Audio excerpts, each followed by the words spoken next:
রাজধানীর সরকারি teachers training কলেজে ছাত্রলীগ নিয়ন্ত্রিত বিভিন্ন আবাসিক হল থেকে বিপুল পরিমাণ দেশীয় অস্ত্র ও মাদক উদ্ধার করা হয়েছে। 18 আগস্ট বৈষম্য বিরোধী আন্দোলনের কর্মীরা কলেজটির কয়েকটি আবাসিক হলে অভিযান চালিয়ে এসব অস্ত্র উদ্ধার করেন।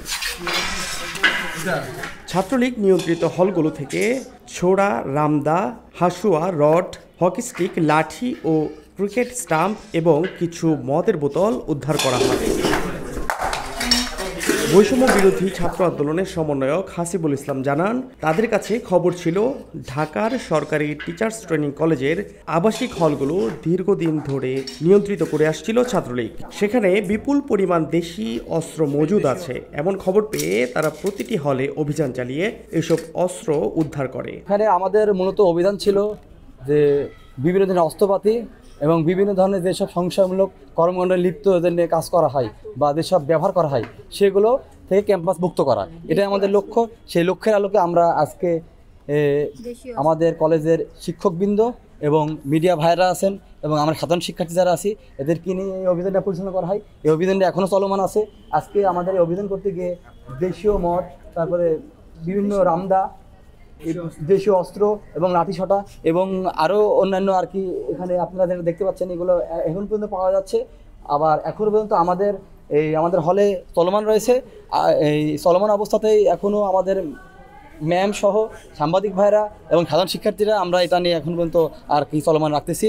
এখন সামনে হয়তো আরও চলমান থাকবে। এমনকি আমাদের একটাই উদ্দেশ্য যে আমরা ক্যাম্পাসকে দেশীয় অস্ত্র মুক্ত ক্যাম্পাস চাই। আমাদের বৈষম্যবাদী যে আন্দোলন তার মূল কথাই কিন্তু ছিল যে মেয়াদ উত্তীর্ণ শিক্ষার্থীরা সেখানে থাকতে পারবে না। আমরা সেটিতে একমত হয়েছি এবং আমার প্রিয় শিক্ষার্থীরা যা রিকোয়েস্টটা করেছে যে প্রথমে হলকে সার্চ করা, গতকালকে ওরা আমাকে জানিয়েছে। আমি বলেছি এটি অত্যন্ত যৌক্তিক একটি বিষয়, যে বিষয়টির উপরে আমরা জোর গুরুত্ব দিব এবং তাদের সাথে আমার কালকে কথা হয়েছে যেটি। তবে আমি সকাল থেকে চেষ্টা করছিলাম যে পুলিশ প্রশাসন এবং এসবিএ প্রশাসনের যদি কাউকে পাওয়া যেত তাহলে সেটি আমার জন্য অত্যন্ত ভালো হতো। তো আমি প্রথমবার একটু ফোন ধরেছিলেন, এরপরে বারবার চেষ্টা করার পরেও আমি আর আসলে রিচ করতে পারছি না, ফোন ধরছে না। যাই হোক, তারপরে আমরা আশা করছি হয়তো ওনারা আমাদের ডাকে সাড়া দিবে। যেহেতু এখানে আমাদের শিক্ষার্থীরা একমত হয়েছেন এবং আমার সহকর্মীরা একমত হয়েছেন এবং হোস্টেল সুপাররাও একমত হয়েছেন যে হোস্টেলে উঠে যাওয়ার সাথে, এবং আমার সহকর্মীরা এখান থেকে আমাকে সুন্দর পরামর্শ দিয়েছেন প্রতি সেমিস্টার থেকে 2 জন রেগুলার স্টুডেন্ট সাথে নিয়ে প্লাস সেমিস্টারের যারা আছেন সেই ম্যাডামরাও গিয়ে প্লাস হোস্টেল প্রশাসন গিয়ে আমরা এখানে অবস্থান করে তারা এখানে খুঁজে আসবে যে অস্ত্র বা যে বিষয়গুলি আপত্তিকর যে বিষয়গুলি পাওয়া যাবে সেগুলি এনে আমাদেরকে এখানে জমা দিবে, যেটি আমরা পরবর্তীতে পুলিশ প্রশাসনের কাছে হ্যান্ডওভার করব।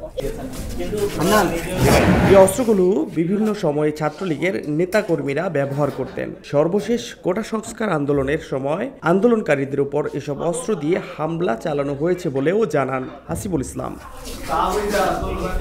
এসব অস্ত্র উদ্ধারের সময় সেখানে উপস্থিত ছিলেন টিচার্স ট্রেনিং কলেজের শিক্ষক ও শিক্ষার্থীরা। অভিযানের পর অস্ত্রগুলো ছাত্রাবাসের সামনে এনে জড়ো করা হয়, তবে এ সময় কোনো ছাত্রলীগ নেতাকে খুঁজে পাওয়া যায়নি।